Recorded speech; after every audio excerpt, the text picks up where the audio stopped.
Hello dear friends, you're watching the Ruslan Belov channel, and this is the daily Frontline report from Ukraine.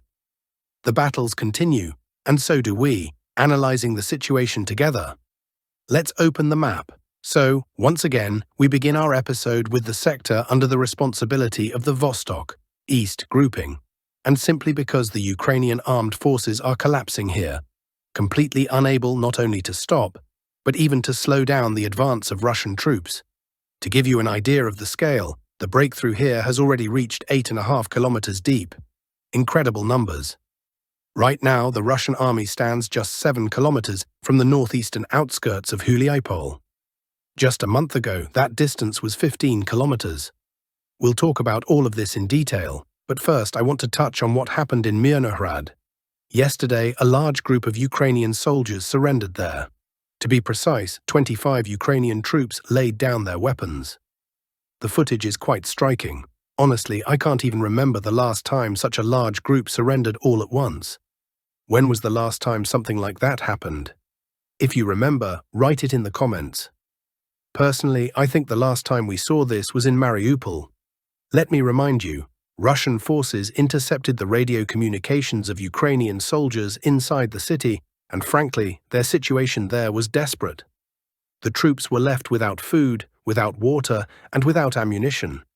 Their command had abandoned them, ordering them to hold the line at any cost. What does that tell us? It means the situation for the Ukrainian army in Myrnohrad is catastrophic. And to be honest, they made the right choice. They really had no other option but to surrender or die pointlessly with no chance of survival. Meanwhile, Russian troops continue advancing inside the city. As you can see on the updated map, they've moved forward again in the southern part of Myrnohrad. In the residential sector, along Horky Street, Britsky Street, and Shevchenko Lane. In the north, they captured an industrial warehouse complex near the outskirts. Clearing operations continue in the apartment block districts, both in the north and in the city center. Airstrikes with FAB bombs are being used to pulverize fortified positions, turning everything to dust so that assault units can move in more easily afterward. Such strikes, besides causing casualties, have a powerful psychological effect on enemy personnel. Footage of a FAB 3000 bomb hitting the high-rise district yesterday spread widely across many channels.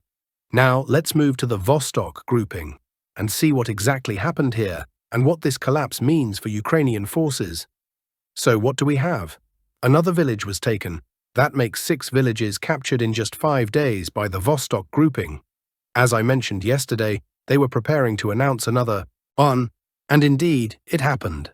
The small village of Novouspannivske, which has just one street about 1 kilometer long, has come under Russian control. The troops took it within a few hours, meeting virtually no resistance. Ukrainian forces simply ran. But the interesting part isn't just that Novouspannivske was taken. Russian troops also reached the outskirts of Yablukove. That's another small village, also about 1 kilometer long. How long do you think it will hold out? I wouldn't be surprised if by tonight or tomorrow, Russian fighters also report its capture. So what do we have overall? The total breakthrough achieved by Russian troops here now exceeds 8.5 kilometers. They have reached Yablukove and Ravnopil. Though it's not yet marked on the map, fighting is already ongoing there. According to the Ukrainian Deep State Monitoring Service, by last evening Russian forces were already on the outskirts of these settlements.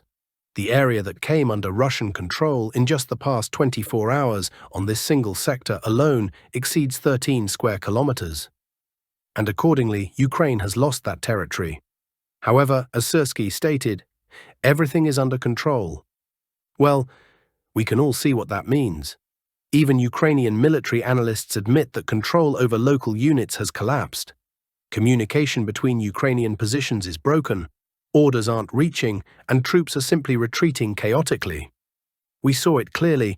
As soon as Uspanivka fell, everything around it started crumbling. Yesterday, panic even broke out among Ukrainian analysts. They're saying that by 2026, Russian forces could realistically reach Zaporizhia and even the Dnipro River from the east, given how fast the Russian army is moving now. And that prediction doesn't seem far-fetched. From Kyiv, Russian forces have already advanced more than 75 kilometers westward, and that took about a year, though now the pace is even faster. Of course, there are still a few key cities to reach before Dnipro, first Huliaipol, then Orikhiv, and eventually Pavlohrad. If Russian forces capture these cities next year, it would mean a strategic defeat for the Ukrainian army, because the Dnipro River is the backbone of Ukraine's logistics.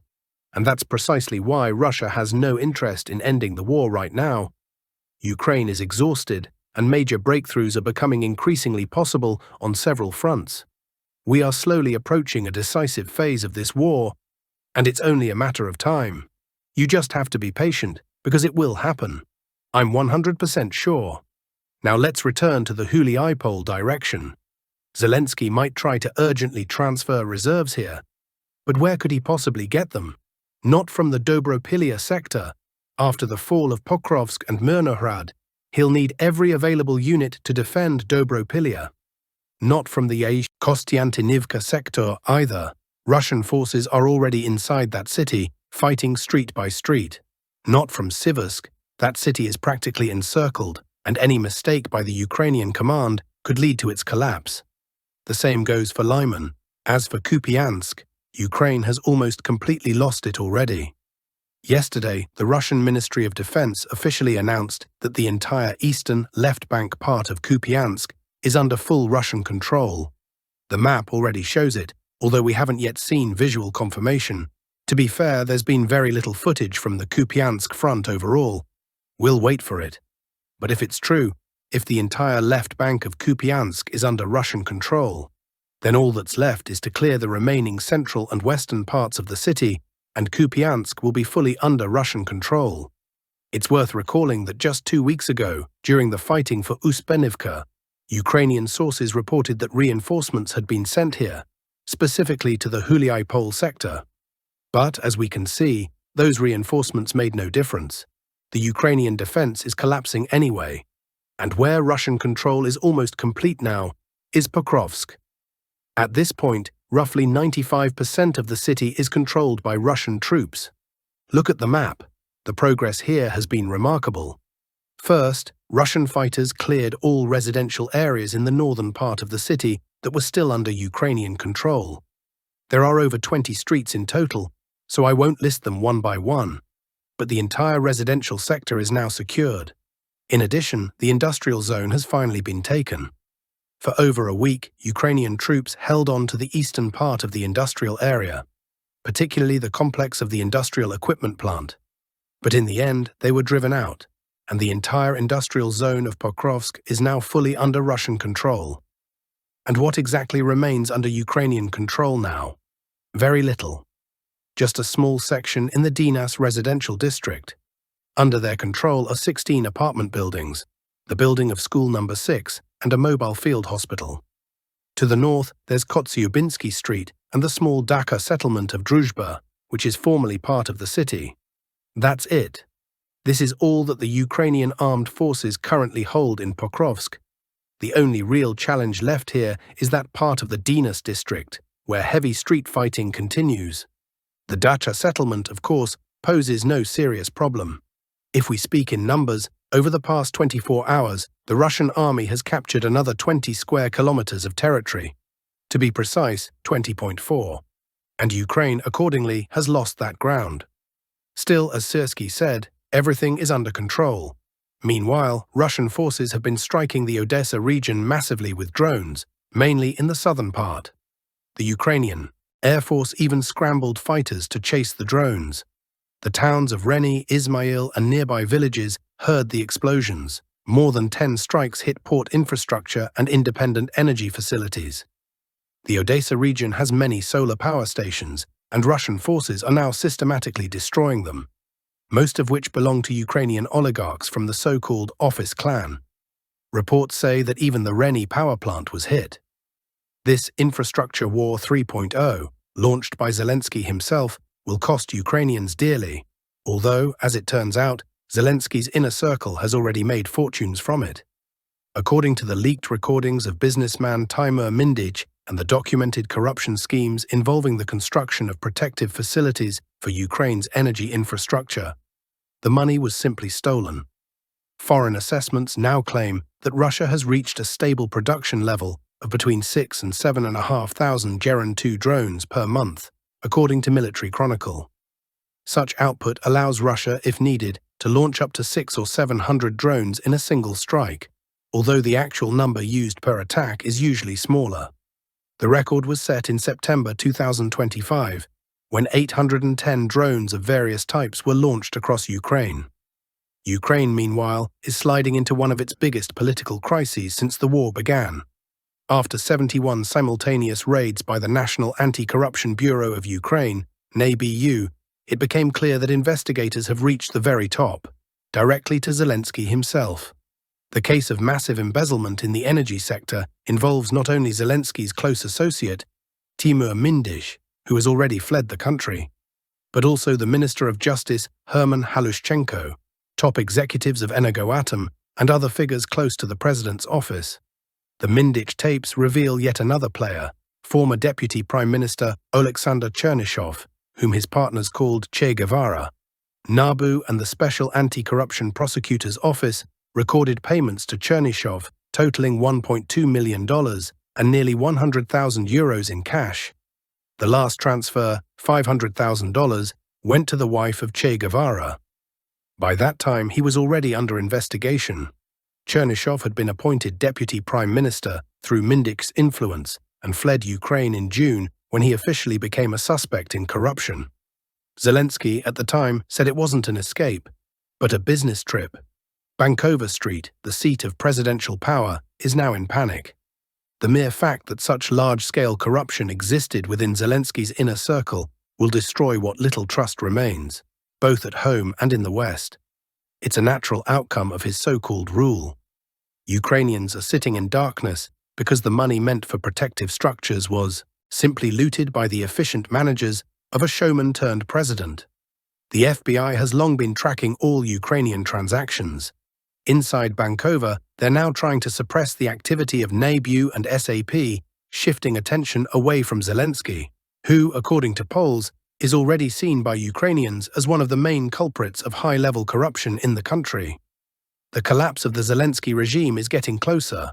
Our source reports that after the publication of the Mindic tapes, showing Zelensky's entourage dividing millions of dollars, his real approval rating has crashed to just 7%. That's a total disaster. With numbers like that, neither the army nor society can keep fighting for a government that has completely discredited itself. This threatens not only political collapse, but a collapse of the front as well. According to our source, November is shaping up to be a record month for the Russian army in terms of territorial gains, the largest since the beginning of the war. Forecasts suggest Russian forces may take control of over 1,000 square kilometers this month alone. But that's not the worst news for Kyiv.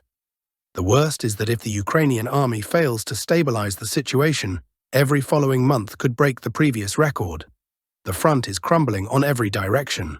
Meanwhile, the United States is demanding to soften the upcoming UN resolution concerning Russia and the conflict in Ukraine, Spot Media reports. The changes apply to the annual resolution presented by Ukraine to the Third Committee of the UN General Assembly, a key diplomatic document reaffirming international support for Ukraine's sovereignty.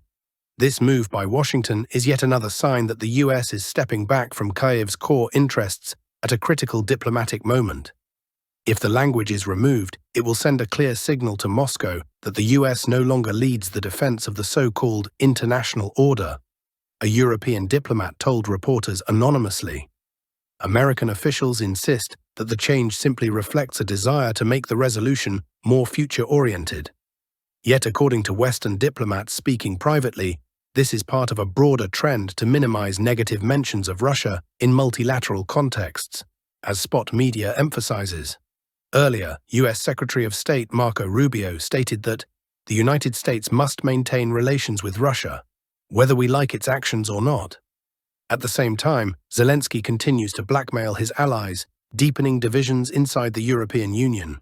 He's now threatening possible attacks on the Druzhba oil pipeline. In August and September, Ukrainian forces struck several of its pumping stations, disrupting oil deliveries to Hungary and Slovakia.